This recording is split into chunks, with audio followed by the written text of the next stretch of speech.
So the title of my talk today is titled, Helping Us to Understand It's Still Either Going to Be Chaos or Community, right? We really have to wrestle with what that means. So if I was to give a high level overview of my talk, I want to really get into Dr. King's head as we look at the later years of his life in his final book when he talks about chaos or community. So I make this claim. In the midst of ongoing socio-political divisions, COVID-19 disparities, and racial, gender, and class gaps, this moment that we're all in will determine if it's going to be chaos or community. We have to deal with that. What I want to suggest today as we enter into this 2022 MLK lecture that is either going to be chaos or community. Before I go any further, normally when I do these talks, particularly in a virtual space, I understand that everyone may not be comfortable with sharing once we get to the Q&A portion. So oftentimes following my talks, I get into these really rich dialogues because people reach out to me. So if you want to connect, my information is in front of you on the screen, whether that's on Twitter, Instagram, or for some of us, it's just old school. Please just send me an email, but I look forward to continuing the conversation and hopefully sharing resources. Before I go any further, Duquesne University, I want to recognize the tremendous leadership under President Gormley, the President's Cabinet, Board of Directors. Dr. Anthony Kane, thank you so much for the invitation and the warm opening remarks. Thank you for your colleagues in the Center for Excellence in Diversity and Student Inclusion. I appreciate your work that you're doing and your leadership for today. The new Chief Diversity Officer, Crystal Ray McCormick, congratulations to you. Faculty, staff, and students here at Duquesne University. The School of Education, where I have many colleagues under the leadership of Dean Gretchen Jenneret, obviously Dr. Rick McCown, one of my mentors I have to lift up, former classmates, Dr. Gittens, I see you here today. Thank you so much. I see the Mother African Union Church. Thank you for joining us and just everyone that's here for this talk. So my bio was read, but beyond the words, I want to go a little bit deeper in terms of who I am and the work that I do. For some people, they may call me an anti-racist educator. This is the work that I do. I talk about issues related to race and racism. I publish articles and books related to that. For others, I'm a DEI strategist. Organizations call me when they're hoping to construct an equity plan. For others, I'm a pedagogical theorist. I really come in this cultural tradition. For some, I'm a preacher or a pastor, but I would want to suggest that if I was to pretty much bring everything together, I would argue that I'm one that comes in the Black prophetic tradition. I don't want anyone to get nervous or to log off as if I'm saying a bad word, because as you can see, in the center of the Black prophetic tradition is Dr. King. Again, I'm going to really focus my remarks on him in a moment, but there were others that comes in the Black prophetic tradition. We could talk about W.E.B. Du Bois. We can talk about Malcolm X. We could talk about Ella Baker or Ida B. Wells. We could talk about Fred Hampton, the young Fred Hampton. I would argue even at his best, right? His best musical scholarship. We could even talk about Tupac. But let me give us a definition, a working definition of the Black prophetic tradition. Dr. Cornel West, he would say this: it is simply one that says, in the face of white supremacy, in the face of slavery, in the face of Jim and Jane Crow laws, we have to analytically understand it. We've got to prophetically bear witness, meaning we have to become truth tellers. But then we also have to generate forms of fight back, to organize and to mobilize. So I believe that that gives us a roadmap for my talk.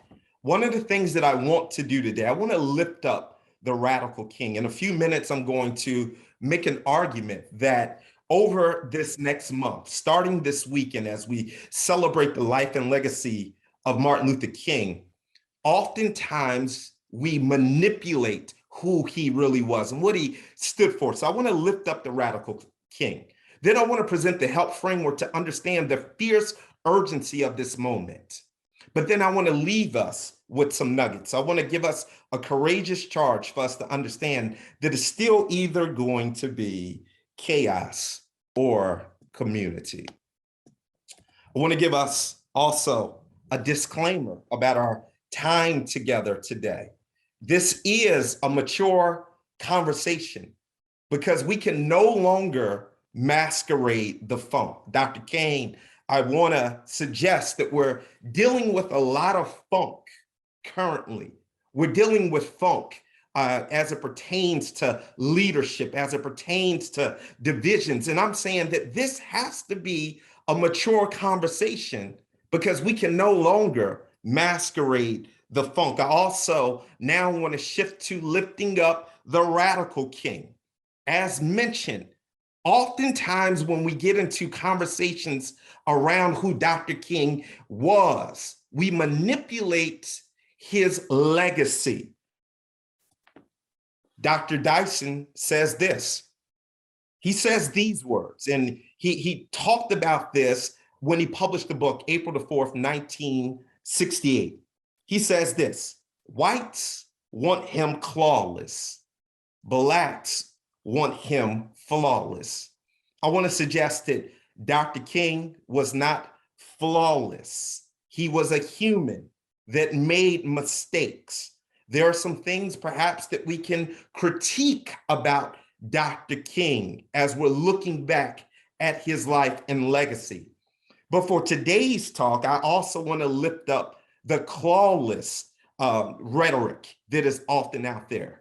That Dr. King was not just this individual that stood on the sidelines and that he didn't have fight in him. So I want to lift up the radical king. So in lifting up the radical king, I need to take us back to 1963.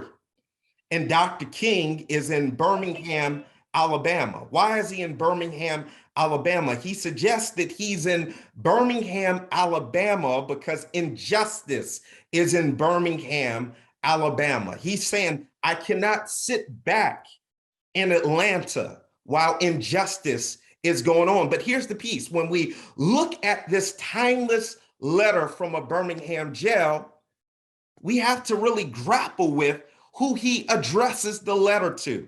So April the 16th, 1963, this letter starts off by saying, while confined here in the Birmingham City Jail, I came across your recent statements calling my present activities unwise and untimely. When we go back to April the 16th, 1963, Dr. King was writing to the clergy in Birmingham. Why? Because it was the clergy that was suggesting that he had no business being in Birmingham. He was talking to the clergy who were supposed to be the moral and spiritual authority.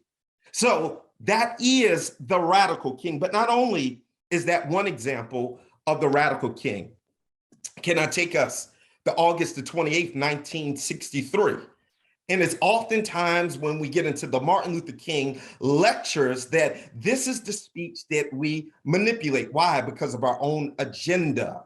We reduce, we sanitize, we whitewash Dr. King to just being the dreamer while overlooking the totality of his words on August the 28th, 1963. Many of us, we go to, I have a dream, but how about this, Trenton Woody? We forget about that he talks about this also in the talk, right? He talks about that 100 years later, the Negro is still not free, but we go to, I have a dream.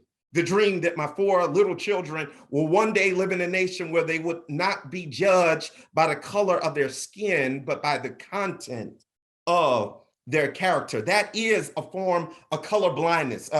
We lift up that small snippet because we have our own agenda. But Dr. King says this, the Negro is still not free. He also suggests that 100 years later, the Negro lives on a lonely island of poverty in the midst of a vast ocean of material prosperity. But we always go back to I have a dream part that my 4 little children will one day live in a nation where they will not be judged by the color of their skin, but by the content of their character. We forget that on that day, August the 28th, 1963, Dr. King gave a stern warning to the United States. He says these words: "It would be fatal for the nation to overlook the urgency of the moment." He also says this: "And for those who hoped that the Negro needed to blow off steam and just have a little march,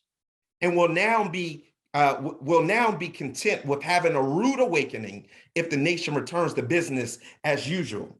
In many ways, Dr. King said, we're about to clap back if things do not change. That is the radical king. Can I also lift up the radical king? That in spite of this dream that he articulated 3.5 weeks earlier, for him, Dr. King said the dream turned into a nightmare. When we go back and we realize what happened at the 16th Street Baptist Church, where he says these words: "I started to see it turn into a nightmare just a few weeks after I had talked about it, when 4 beautiful Negro girls were murdered in a church in Birmingham, Alabama." This is Dr. King's word. He said, "This dream that I gave to America turned into a nightmare." He says that the dream also turned into a nightmare as I moved through the ghettos of the nation and saw Black brothers and sisters perishing on a lonely island of poverty. King says, "I go to Watts in LA, I go to Chicago, and I realize that this dream that I talked about is now a nightmare." King talks about this dream turning into a nightmare, right? He talks about this dream turning into a nightmare, and now he's starting to be more courageous. He's changing in his philosophy. And as a result of him changing, he's taking a more bold stand. When he goes to Chicago, he realizes that in many ways, racism in the North is worse than racism in the South. When he goes to Chicago, he realizes that even within his own communities, he's not popular. He then talks about on April the 4th, 1967, 1 year prior to him being assassinated, Dr. King, he preaches at the Riverside Church in New York, and he gives a talk that is titled "Beyond Vietnam." And now Dr. King is talking about global injustice. February the 4th, 1968, Dr. King talks about the true meaning of leadership. And how about this? Because he is now the radical king, he's not popular, right? He's not popular towards the end of his life. Let us not forget that it is safe now to have Martin Luther King lectures. It is extremely safe to have days of remembrance. But towards the end of his life, Dr. King is not a popular man. How about this? Gallup research found that King was the second most admired individual of the 20th century. That was a Gallup research poll. But let us not forget, in the years leading up to his death in 1968, King did not appear among the top 10 on Gallup's most admired list. What are you saying? What I'm saying is this: it is safe to celebrate King now in death, but towards the end of his life, no one wanted to be associated with him. White America was tired of him, and Black America was tired of him. Let us not forget, people wanted King dead. As a matter of fact, they celebrated when he was murdered. Let us not forget that as we lift up the radical king. Let us not forget about the radical king. So on April the 7th, 1968, he wanted to preach a sermon at his church, the Ebenezer Baptist Church in Atlanta, Georgia, that was titled "Why America May Go to Hell." That was his sermon that he wanted to deliver on April the 7th, 1968. Many of us who are familiar with history, we understand that sermon never happened. Why is that?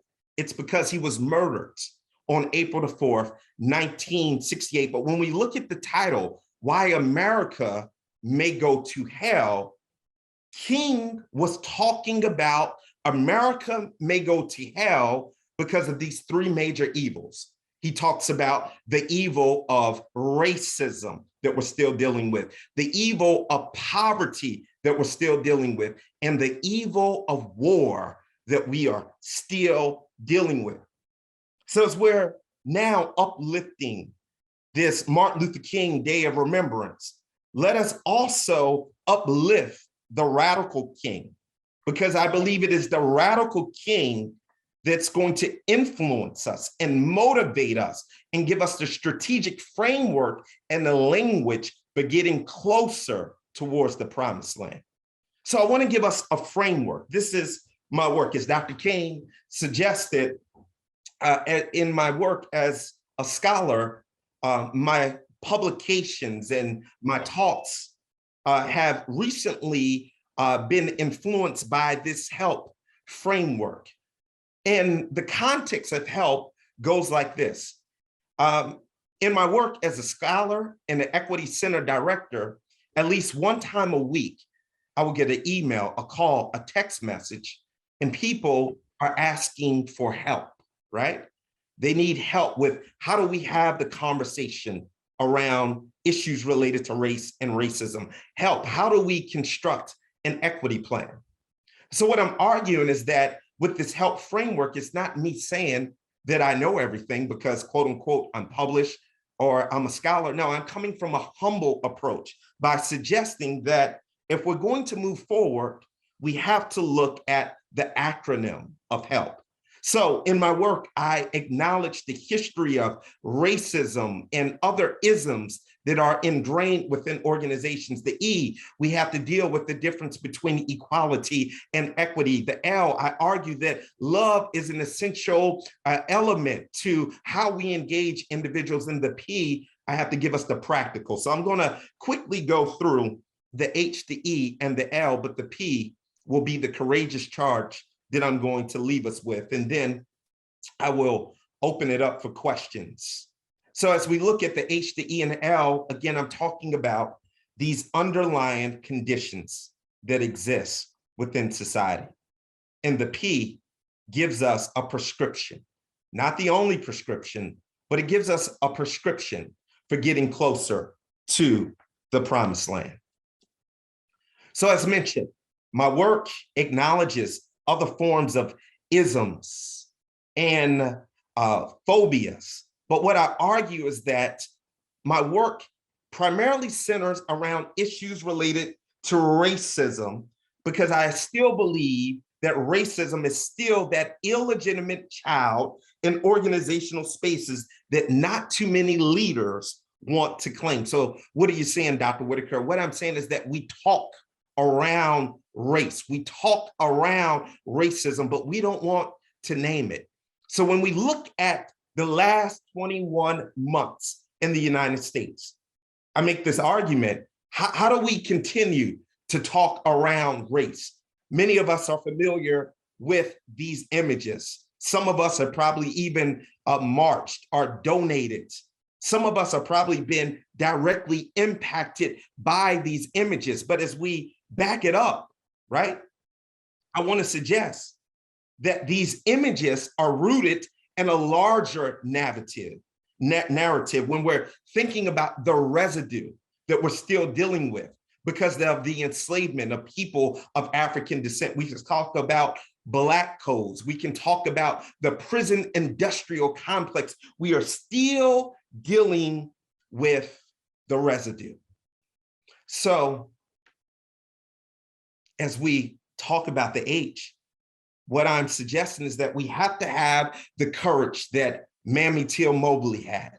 Many of us are familiar with Emmett Till, and if not, let me give us a quick version of the story. 14-year-old Emmett Till from Chicago goes to Money, Mississippi, When he's in the Money, Mississippi, he's accused of whistling at a white woman. We know the context, the mid-50s, right? A 14-year-old Black boy being accused of whistling at a white woman. We know that that was a death sentence.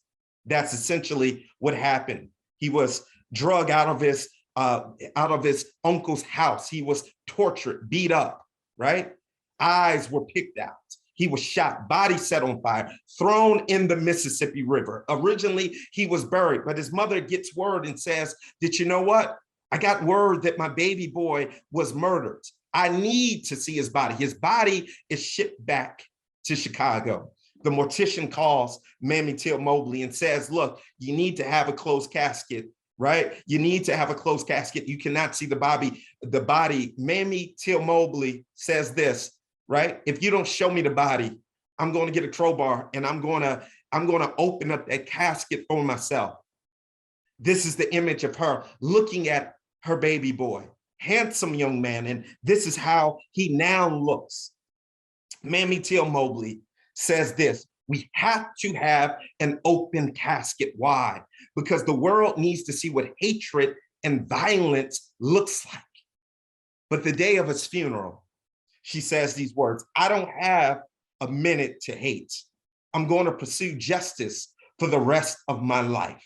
When we think about the life and legacy of Dr. King and the life and legacy of Mammy Till Mobley, it's not about hatred, white versus Black, Democrat versus Republican, gay versus straight. It's not about that, but it is about justice and us pursuing justice for the rest of our life. When we think about this current movement that we're in, right? Many people have argued that the lynching of George Floyd is a tipping point for this generation, akin to how the lynching of Emmett Till ignited the civil rights generation in 1950s, given the fact that both murders forced America to deal with the return on investment of its original sin, what some people would call the original sin of racism. So Du Bois would argue that the problem of the 20th century is the problem of the color line. Here's what I want to say, colleagues. We are now in the 21st century, and we're still dealing with the problem of the color line. Dr. Cornel West, in his classic book titled Race Matters, here's a high-level overview of the book, right? He argues that racism is pernicious, meaning it is evil, it's pervasive. The same way that you are grappling with racism in Pittsburgh, it's the same way that I'm grappling with racism in Delaware and also in Pennsylvania. It is perplexing. Why? Because it's multi-layered. We're dealing with systems. When we're thinking about racism, we have to look at the power dynamics, but ultimately it is problematic. Can I give us a history lesson, colleagues? It was on this date, January the 14th, 1963, that the former governor of Alabama, George Wallace, he said these words: "Segregation now, segregation tomorrow, segregation forever." Many of us are familiar with these words. He said these words on this date, January the 14th, 1963. Segregation now, segregation tomorrow, segregation forever. So as we're thinking about how we grapple with issues related to race and racism, even though it may not be overt forms, let us not overlook how the covert forms of isms and phobias are still alive. So we have to ask ourselves the question, what can we do? We have to name it, colleagues. We have to name it. Towards the end of Dr. King's life, he's the radical king. He's changing, he's naming these injustices. We have to start with ourselves, and we have to simply begin. When we're talking about the E, we have to really distinguish the difference between equity and equality, right? In this moment, particularly for many of you as university leaders, we just want to highlight our diversity plans. But what we know through research is that oftentimes diversity planning efforts are reactive, isolated, simplistic, and driven by a crisis, right? So Dr. Damon Williams would argue that in many ways, we're good at writing the diversity plans, but we're really bad at facilitating the diversity plans. And he calls these moments symbolic, right? And if we go a little bit deeper, Dr. Derek Bell, he would talk about these are symbols that keeps us pacified. Gil Scott Heron, he would suggest that these are symbols of democracy. So I want to suggest that we cannot be fooled.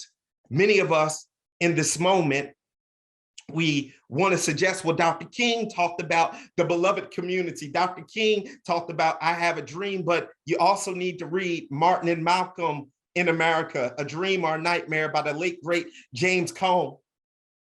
And James Cone is suggesting that towards the end of Martin Luther King's life and towards the end of Malcolm X's life, really their philosophies are aligned.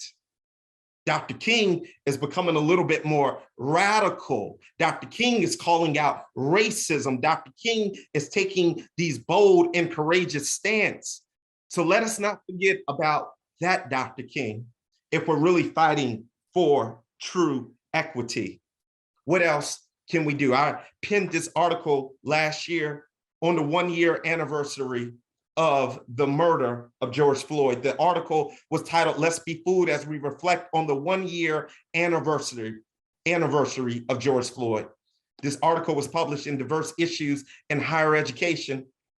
And I argued that the conviction of Derek Chauvin was not justice, but rather it was one aspect of accountability. How can we call it justice when George Floyd, he's lying in a casket? How can we call it justice when his family is still grieving? But when we think about what this means for you as university leaders, what this means for you as organizational leaders, what it means for you as faith leaders, we have to look at justice through the form of aligning with righteousness. What are you talking about? I'm talking about Amos 5:24. What I want to suggest is that it's not righteous if it's not just, and it's not just if it's not righteous. But then when we talk about the L, we have to go back to the prophetic question raised by Tina Turner. When she asked the question, what's love got to do with it? And I want to suggest that as we look at the work of Dr. Mark Lamont Hill, we have to understand that love is important because too many students, too many individuals are treated as nobodies. In this book, Dr. Mark Lamont Hill, he revisits the murder of Mike Brown. And he revisits what one of the protesters said in Ferguson, Missouri. This protester said these words, that they just killed Mike Brown and he was lying in the middle of the street for 4 to 5 hours. His body, many of us seen that image, his body was being tweeted all across the globe. He's on Facebook. You see him lying in the middle of the street with a t-shirt on. Blood is running down the pavement. His baseball cap is right next to him. And even in death, he's not given any dignity. And she said these words. They just treated him as if he was a nobody, as if he didn't have a family or a community that cared for him. So what I want to suggest that love is important because too many people at our churches, too many individuals within our universities, too many individuals within our organizations, they are treated as nobodies. Why could this be the case? Dr. Eddie Glaude had him speak for me last year at a symposium. Dr. Eddie Glaude would suggest that racism is not the original sin in America, but Dr. Eddie Glaude would suggest that the value gap is the original sin in America. And Dr. Eddie Glaude says this, it is the value that we put on certain bodies in comparison to others. And he suggests that the value gap is sustained because of the lie. He writes this in his latest book, Begin Again, where he's analyzing the life of James Baldwin to really give us an analysis of what's going on in America. And he talks about the lie is a broad and powerful architecture of false assumptions by which the value gap is maintained. So I know I'm coming up on my time, and within the next 5 minutes that I have, I want to give us a roadmap for moving forward. I talked about the radical king. I talked about a framework for how we can analyze some of the current issues that we are dealing with. But now I want to give us a courageous charge with the hopes that we can move forward, understanding that it's still either going to be chaos or community. So as we look at Dr. King's latest book, where do we go from here? Chaos or community? I want to give us a few charges that aligns with this chapter. In chapter 1, he talked about where are we, right? He asked the question, where are we? In many ways, he's asking the question before Marvin Gaye put it in the song, what's going on? That's essentially what he's wrestling with. What is going on? Dr. King is saying, we live in America, but yet people are still living in communities in which they cannot get a quality education. There are no jobs. They go home, and the homes that they're living in, they don't have certain resources, but yet they are paying a whole lot of money to live in these rundown communities. What is going on? He's talking about the gaps that we're dealing with. So what I want to suggest is that we have to fight towards deconstructing the current gaps that we're dealing with. Employment gaps, education gaps, healthcare gaps, COVID-19 gaps. We have to fight towards deconstructing the gaps. He then talks about the call for Black power. And Dr. King was suggesting that he may not agree with the naming of Black power, but let's not overlook the psychology aspects around Black power. We have to ask ourselves the question, what does it mean to be a true ally? Because everyone says that they want to be a true ally, but within that chapter, Dr. King is unpacking what it means to be a true ally. He's saying that, you know what, there is a call for Black power, and people are tripping over Black power, but the call for Black power is because of the failure of white power. That's Dr. King's words, right? And he's arguing that we need to be action. This is what Dr. Bettina Love would say. She said, forget about being an ally. We need co-conspirators. A co-conspirator functions as a verb, not a noun, meaning that if you truly want to be an ally, you have to do something. What can we do? He talks about in this book, racism and Black power. Dr. King doesn't dance around racism in the ways that we are dancing around racism today, right? He doesn't dance around these issues. In many ways, Dr. King is talking about CRT before it is introduced to the literature in the 70s and the 80s. Dr. King says we have to name it, right? What am I saying, colleagues? We have to name it. Many of us, particularly in university spaces, over this last year, we have been challenged by the work of Robin DiAngelo, her work around white fragility. I appreciate DiAngelo's work. I think that DiAngelo's work is critically important. But beyond white fragility, I believe that we also have to revisit Dr. Carol Anderson's work, because she talks about white rage. And in many ways, white rage, I believe, gives us a better analysis of what we're seeing right now.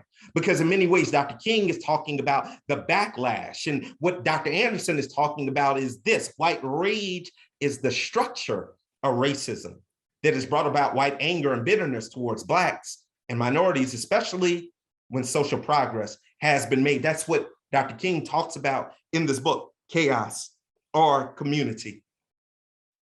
In this book, he talks about the dilemma of Negro America. And for Duquesne University, a Catholic institution, an institution committed to Catholic social teaching principles. We have to understand the Catholic social teaching principles causes us to uplift solidarity.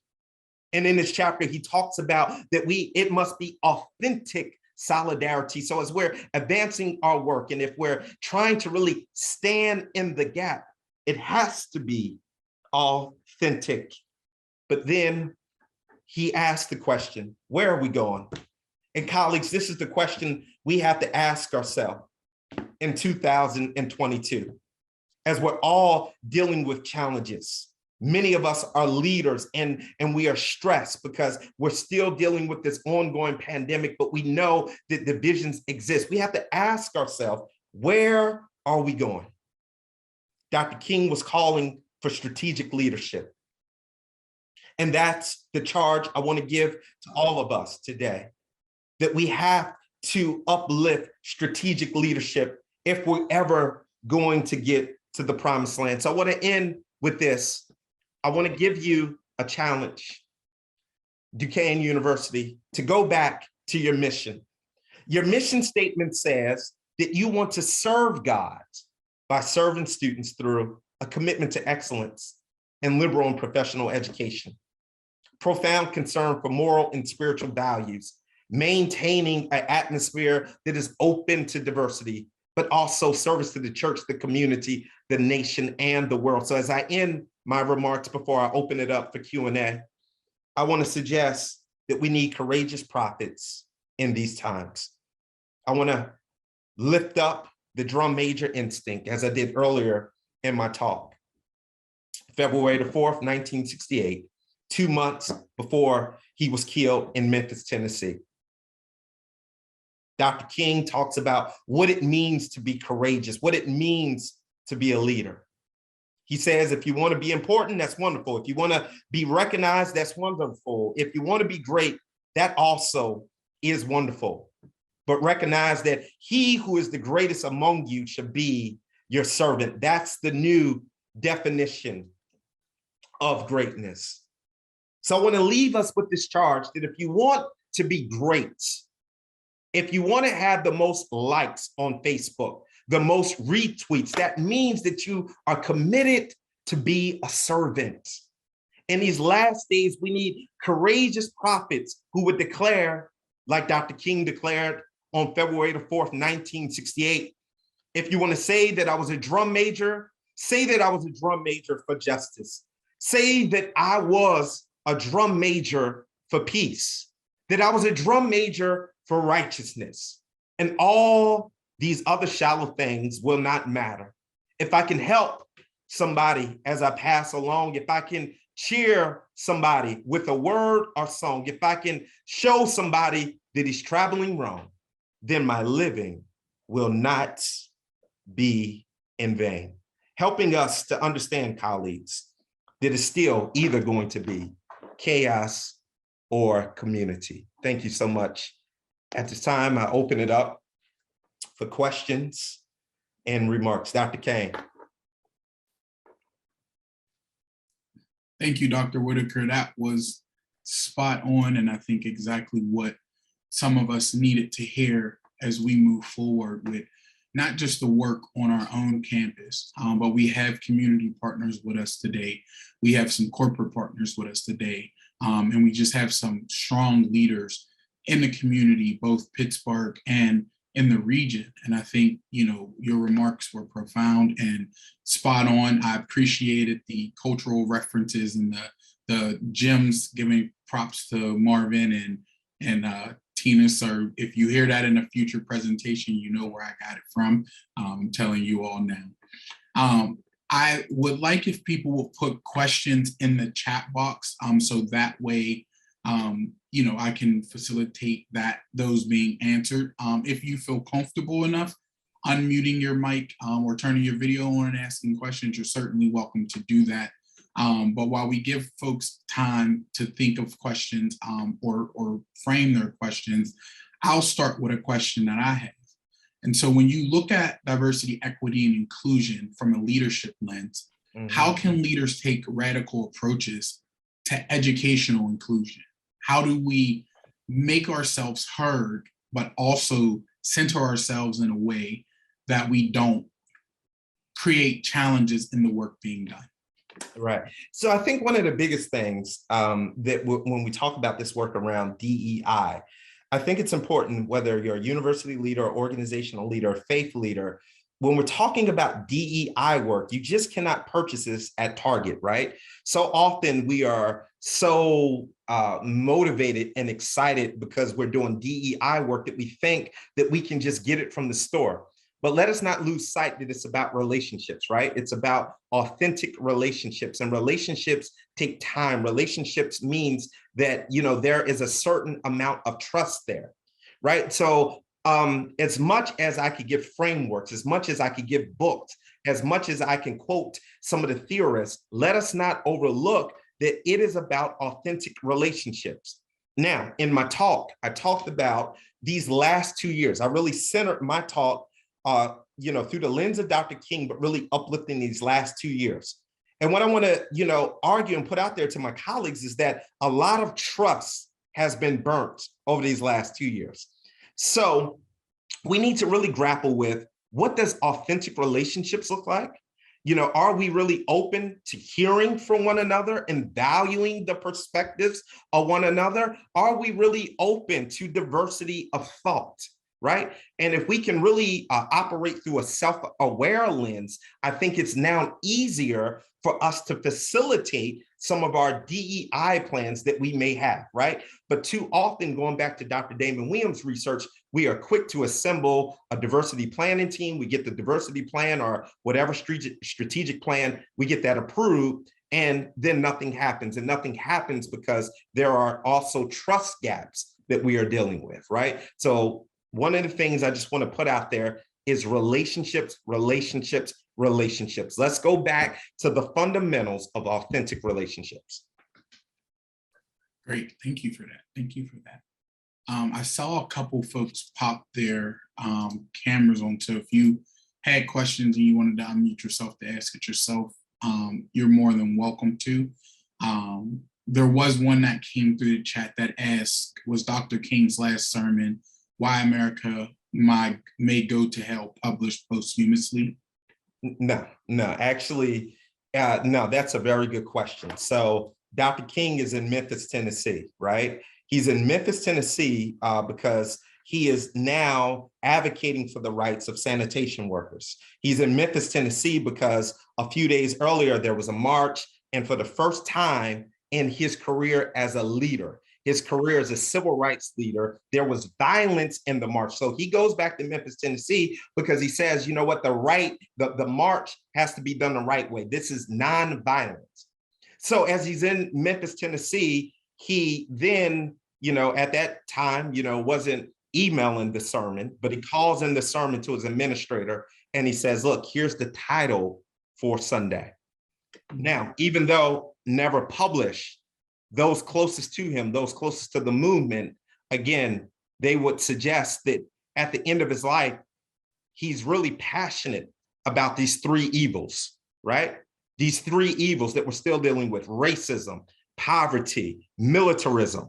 And Dr. King is saying, if America doesn't get this right, we may go to hell. Dr. King, towards the end of his life, he's talking about the soul of America, that the soul of America is corrupted. Let us not forget, going back to April the 4th, 1967, most people, well, I don't want to say most people, but a lot of people would suggest that speech that he gives in New York, April the 4th, 1967, that was his real death sentence. Because people said, you're going too far. You need to stay in your lane and talk about civil rights. Don't touch this war in Vietnam. As a matter of fact, the president of the United States at the time, Lyndon B. Johnson, he says that, you know what, he calls him the N-word and says, this N essentially has gone too far. So Dr. King takes a radical stance, and in his talks, in his conversation, he's talking about those three evils. So we can conceptualize that through a sermonic delivery, he was going to talk about, integrate those three evils into his discourse that day. Great, thank you. I think we have time for probably one or two more questions. So the next question is, how do you recommend and encourage educators to bring more authentic conversations into their classrooms? Yeah, that's a very good question. It takes courage right now, right? Believe me, I am not one who talks about the CRT debates and the equity debate from the outside. I'm telling you, that I'm getting roasted myself, right? There have been commercials that have used me as the boogeyman. There are websites and YouTube links in which I am getting killed. But here's what I want to give to educators. It's about convictions, right?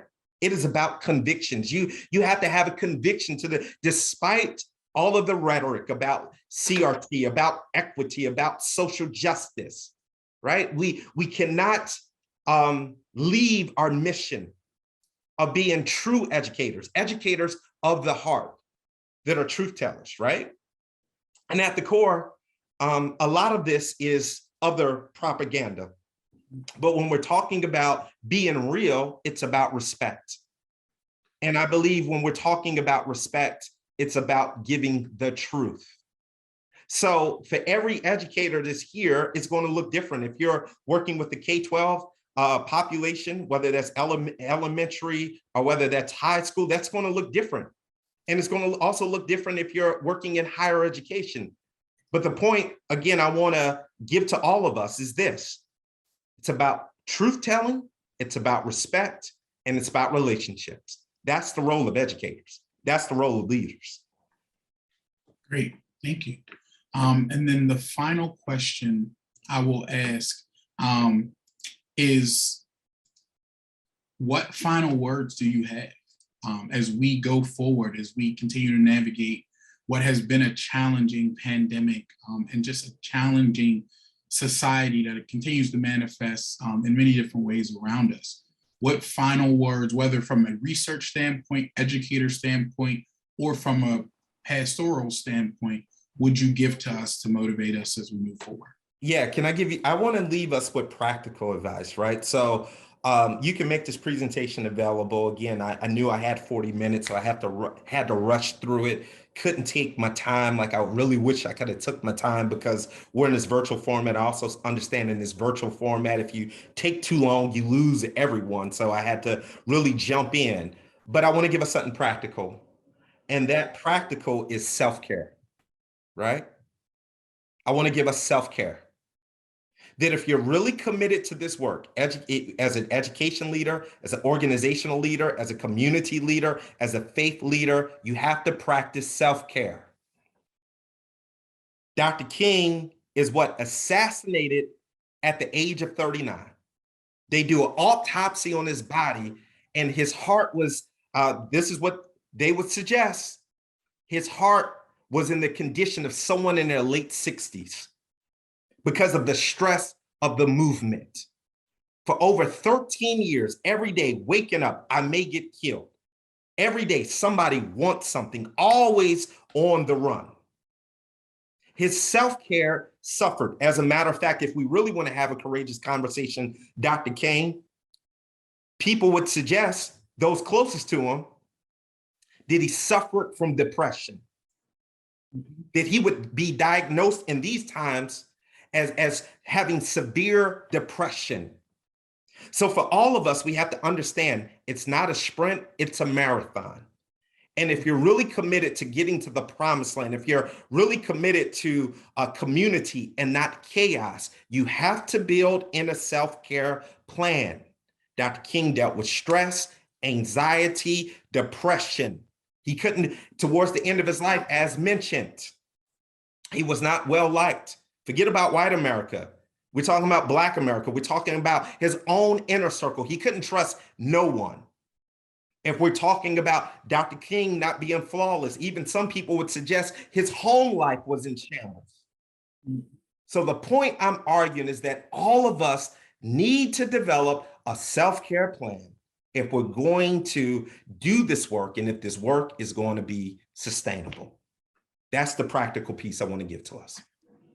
Powerful and appreciate it. And I hope that my colleagues and our community leaders who are here with us today really take that last piece in as someone who has doubled down on putting myself first in terms of self-care and making sure that, I'm protecting my chicken, making sure my mental health is exactly where it needs to be to come in and serve not just students, but our campus community. I will double down and say self-care and taking care of yourself is extremely important.